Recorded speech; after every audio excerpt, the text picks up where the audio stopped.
नमस्ते, सुप्रभात। आज 20 सितंबर का। आज भाग्योदय फाउंडेशन की युग ऋषि विचार श्रृंखला की 1725वीं 1725 कड़ी का शुभारंभ करूं, उसके पूर्व उन गुरुदेव भगवान जिनकी वार्ता हम इस श्रृंखला में करते हैं, उनके पावन जन्म दिवस पर आप सभी को ढेर सारी बधाइयाँ और अशेष शुभकामनाएं। पूज्यवर युग ऋषि आचार्य श्री राम शर्मा जी ने नवयुग का मत्स्यावतार पुस्तक के पृष्ठ 10 पर कहा था, हमने प्राचीन काल के अनेक प्रचलनों को पुनर्जीवित किया। कहा गुरुवर्य ने, प्रज्ञापीठों के रूप में देश के कोने कोने में प्रायः 5000 से अधिक इमारतों का विनिर्मित होना और उनके तंत्रियों द्वारा अपने अपने क्षेत्रों में नवसृजन के क्रियाकलापों को क्रियान्वित करते रहना वास्तव में बड़ा कार्य है।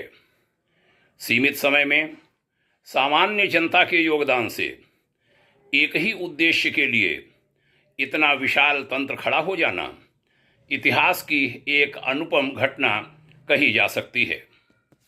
अब तक प्रायः ऐसे असंख्य समारोहों का उत्साह भरे वातावरण में संपन्न होना, जिसमें धर्म तंत्र के माध्यम से लोक शिक्षण की उच्च स्तरीय प्रेरणाएं संचरित की गईं।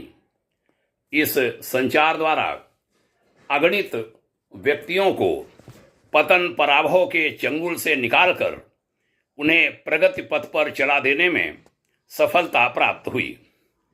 युग संधि महापुरस्चरण के माध्यम से लोकमानस में नवसृजन का उल्लास उभारना और लाखों व्यक्तियों का उसमें सम्मिलित होना, वर्ग भेद भुलाकर हर क्षेत्र, हर भाषा, हर स्तर के व्यक्ति का इस महान प्रयोग में निष्ठापूर्वक जुट जाना, यह ईश्वर की ही विशेष इच्छा है।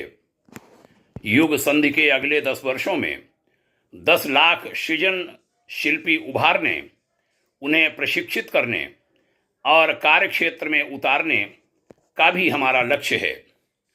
इन प्रयासों को प्राचीन काल के साधु, ब्राह्मण, वानप्रस्थ, परिव्राजक स्तर के प्रचलन को पुनर्जीवित किया जाना भी कहा जा सकता है। बहनों भाइयों, बड़ा सुंदर यह लेखांश।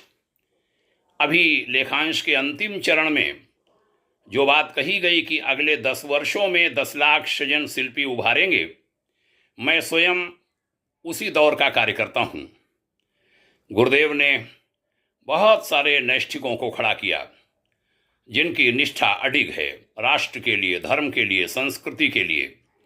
आइए राष्ट्र निर्माण और संस्कृति संवर्धन के कार्यक्रमों में जुटें। आज पूज्य गुरुदेव के पावन जन्म दिवस पर हम सबका यही संकल्प हो। चर्चा को आपने सुना, धन्यवाद। अन्यों को भी सुनाइए।